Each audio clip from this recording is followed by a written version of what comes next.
Hello everyone, welcome to my channel Love, Lies, and Betrayal. Let's move to the video.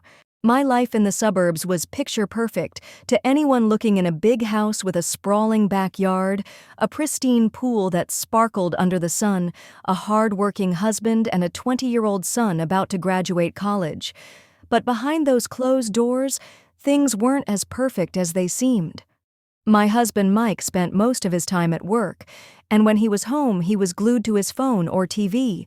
The warmth we once shared had turned cold over the years, leaving me feeling invisible in my own marriage. It was a Saturday afternoon in early summer when I first noticed Marcus. He was my son, Eric's best friend, a polite, confident young man who had been coming over to hang out for months. I never really paid him much attention before, but that day something shifted. Eric had invited Marcus to swim in our backyard pool from the kitchen. I caught a glimpse of them through the sliding glass door. Marcus stood on the pool's edge, his body glistening with water under the midday sun. His athletic frame was lean yet muscular, his dark skin flawless and smooth. He dove effortlessly into the water, resurfacing with a grin that showcased perfect white teeth for a moment. I couldn't look away. It wasn't just his looks that caught my attention. It was his confidence, the way he carried himself so different from my husband's distant and tired demeanor. I felt a strange stirring inside me, one that I hadn't felt in years. I brushed off the feeling and turned my focus back to the dishes, but my mind kept wandering back to him over the next few weeks. Marcus began spending more time at our house. He and Eric worked out together in our garage, played video games late into the night, and sometimes just lounged by the pool each time Marcus was around. I found myself hyper-aware of his presence one afternoon while Eric ran to the store. Marcus came inside for a drink. I was in the kitchen preparing dinner. "Mrs. Blake, do you mind if I grab some water?" Marcus asked, his deep voice startling me. "Of course, Marcus," I replied, trying to keep my tone casual, "and please call me Amanda." He flashed that charming smile again. "Thanks, Amanda," as he reached for a glass. Our hands accidentally brushed. It was a small, fleeting moment, but it sent a jolt through me. I quickly pulled my hand back, hoping he hadn't noticed the way my breath hitched. "Sorry about that," he said with a chuckle. "It's fine." I murmured, my cheeks flushing after he left the kitchen. I leaned against the counter, trying to calm the racing thoughts in my head. What was happening to me? I was a married woman in her 40s, yet here I was blushing like a teenager over a boy half my age. Later that evening, I sat by the pool after everyone had gone to bed. The water shimmered under the moonlight, its gentle ripples mirroring the unrest in my heart. I couldn't deny it anymore. There was something about Marcus that drew me in, something I couldn't explain or control. I told myself it was just a harmless crush, something that would fade with time, but deep down, I knew better the way he looked at me earlier that day. It wasn't just in my head. There was something unspoken between us, a spark that couldn't be ignored as the night wore on. I resolved to push these feelings aside. I was a wife, a mother, and I had a family to protect. But even as I made that promise to myself, I couldn't help but wonder, what if? Stay tuned to find out how one moment of weakness can unravel a life. Don't forget to like and subscribe for more gripping, dramatic stories that dive into the deepest corners of the human heart. I tried to ignore the feelings, to bury them under the routine of my daily life, but Marcus made it impossible. His presence filled every corner of my home, his laughter echoing through the walls, his scent lingering in the air long after he'd left a room. It was a week after that night by the pool when things took a turn. Eric and Marcus were playing basketball in our driveway, their shirts tossed aside in the summer heat. I had opened the living room window to let in some air, and their playful banter floated inside. I tried to focus on folding laundry, but my eyes kept drifting to Marcus when they finished playing. Eric ran inside to grab something from his room, leaving Marcus on the porch with a bottle of water. He caught me watching through the window and smiled. It wasn't just a friendly smile, it was knowing like he could see right through me. My heart raced and I quickly looked away, pretending to busy myself with the laundry. "Nice day, isn't it?" Marcus's voice startled me. He was standing just outside the window now, leaning casually against the frame. "Yes, it is," I replied, trying to keep my voice steady. "You should come outside more, Mrs. Blake. Get some sun," he said, his tone light, but laced with something I couldn't quite place. "I'm fine right here." "But thank you," I said, forcing a smile before turning away. But his words lingered. It wasn't just the suggestion. It was the way he said it, like he was challenging me. Later that evening, I found myself alone in the kitchen cleaning up after dinner. Marcus walked in, his footsteps soft on the tile. "Need any help?" he asked, his voice low and smooth. "No, I've got it," I replied, avoiding his gaze. But he didn't leave. Instead, he leaned against the counter watching me. "You work too hard, you know that." I paused, the plate in my hand forgotten. No one had said anything like that to me in years. "It's just what I do," I said with a small shrug. "Well, maybe someone should take care of you for a change," he said, his eyes locking with mine. My breath caught there. It was again that spark, that unspoken tension between us. I knew I should walk away, say something to end this, but I couldn't. I was frozen, caught in his gaze like a moth to a flame before I could respond. Eric came into the room, breaking the moment. Marcus straightened up, his easy smile returning. "Thanks for dinner, Mrs. Blake," he said before walking out with Eric, but his words hung in the air, heavier than I wanted to admit. The next few days were a blur of stolen glances and fleeting touches. Once in the kitchen, our hands brushed again, and this time neither of us pulled away immediately. Another time, while walking past him in the hallway, his arm grazed mine, sending a shiver down my spine. I knew this was dangerous. I was walking a fine line, and one wrong step could destroy everything. But the more I tried to resist, the more I found myself drawn to him one afternoon, while Eric was out running errands. Marcus stayed behind. I was sitting on the patio sipping iced tea when he joined me. "Mind if I sit?" he asked. "Of course not," I replied, trying to sound casual. For a while, we sat in silence, the only sounds the chirping of birds and the distant hum traffic. Then he turned to me. "You seem different lately. Everything okay?" I hesitated, unsure how to respond. "Just a lot on my mind," I said. Finally, "If there's anything I can do," his voice trailed off, but the implication was clear. I looked at him, really looked at him, and in that moment, I felt something shift. It wasn't just attraction anymore, it was a longing and need to feel alive again. Sometimes one decision can change everything. Will Amanda give in to her desires, or will she step back from the edge? Like and subscribe to follow this gripping tale of passion and betrayal. The moment I gave in was inevitable, though I had spent weeks convincing myself otherwise. It was a humid Friday evening, and Mike and Eric had gone to a baseball game in the city. The house was unusually quiet, the kind of quiet that lets your thoughts wander into dangerous territory. Marcus stayed behind that night, saying he wasn't a fan of baseball. I didn't question it. Part of me was relieved he stayed, part of me was terrified.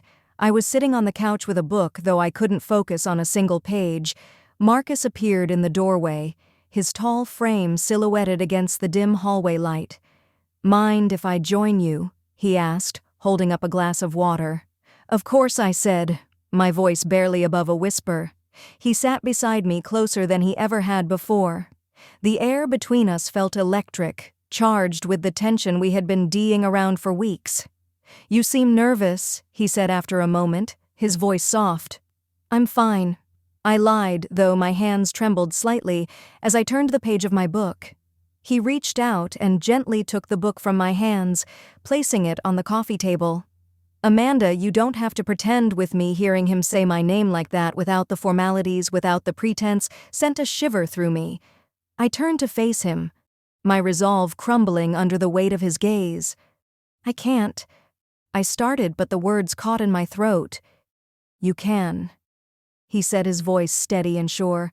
"I know you feel it too," and in that moment, I stopped thinking. I stopped worrying about right or wrong, about the consequences that would come crashing down. I leaned in and he met me halfway. When our lips touched, it was like the floodgates opened. Weeks of suppressed desire came rushing out, consuming us both. His hands were strong, yet gentle as they cued my face, pulling me closer. I melted into him, forgetting everything, except the way he made me feel. The hours that followed were a blur of passion and guilt. We moved from the couch to the bedroom where I had spent so many lonely nights, wondering if my husband even noticed me anymore. Now someone did, but as the night wore on, reality began to creep back in. I lay beside Marcus, staring at the ceiling, my mind racing. What had I done? "This can't happen again," I said quietly, though I didn't believe the words even as I spoke them. "I don't think you mean that," Marcus replied, his voice calm and confident. I turned to face him, searching for some hint of doubt or hesitation in his expression. There was none.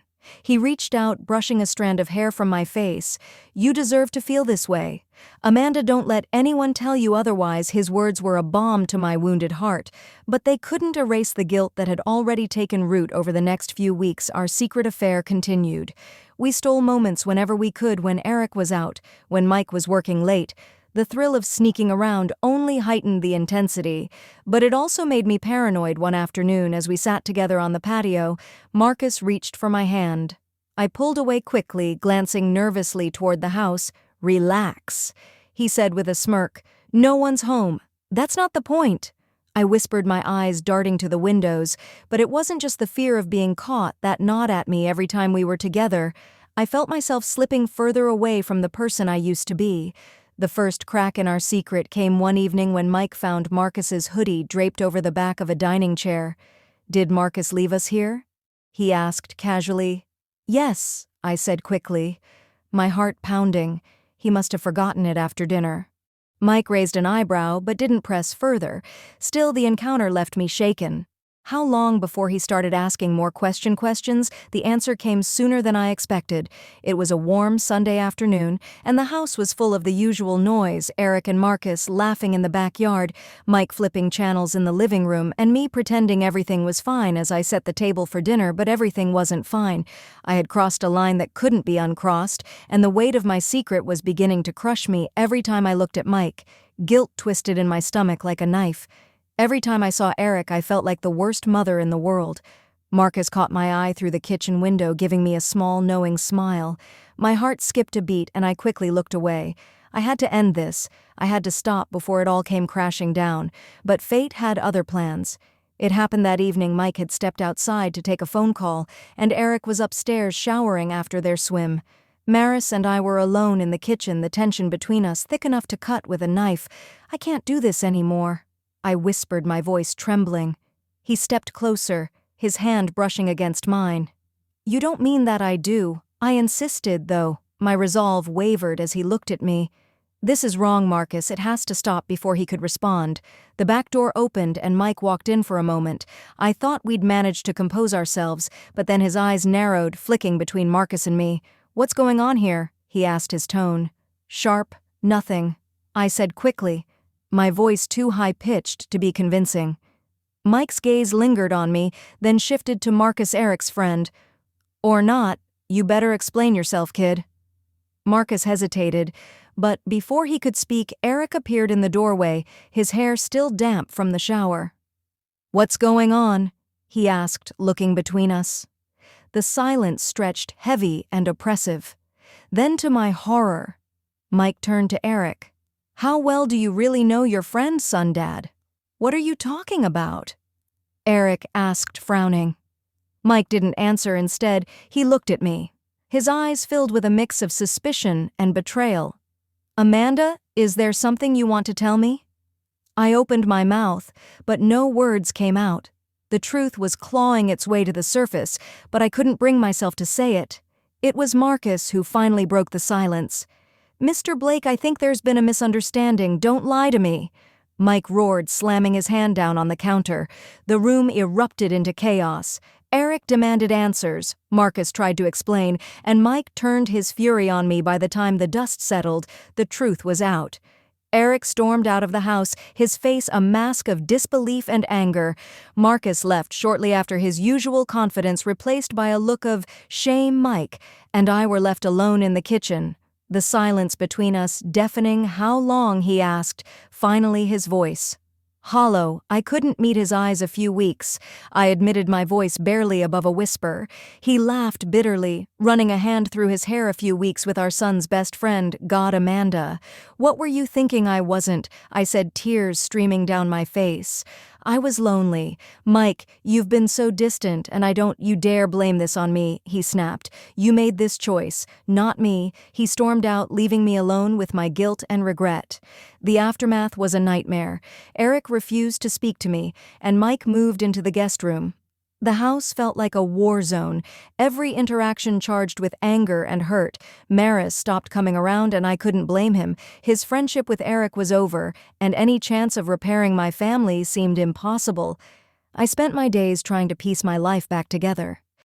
Roared, slamming his hand down on the counter, the room erupted into chaos. Eric demanded answers, Marcus tried to explain, and Mike turned his fury on me by the time the dust settled. The truth was out. Eric stormed out of the house, his face a mask of disbelief and anger. Marcus left shortly after, his usual confidence replaced by a look of shame. Mike and I were left alone in the kitchen, the silence between us deafening. How long, he asked, finally, his voice hollow. I couldn't meet his eyes a few weeks. I admitted, my voice barely above a whisper. He laughed bitterly, running a hand through his hair. A few weeks with our son's best friend. God, Amanda, what were you thinking I wasn't? I said, tears streaming down my face. I was lonely, Mike. You've been so distant, and I don't you dare blame this on me, he snapped. You made this choice, not me. He stormed out, leaving me alone with my guilt and regret. The aftermath was a nightmare. Eric refused to speak to me, and Mike moved into the guest room. The house felt like a war zone, every interaction charged with anger and hurt.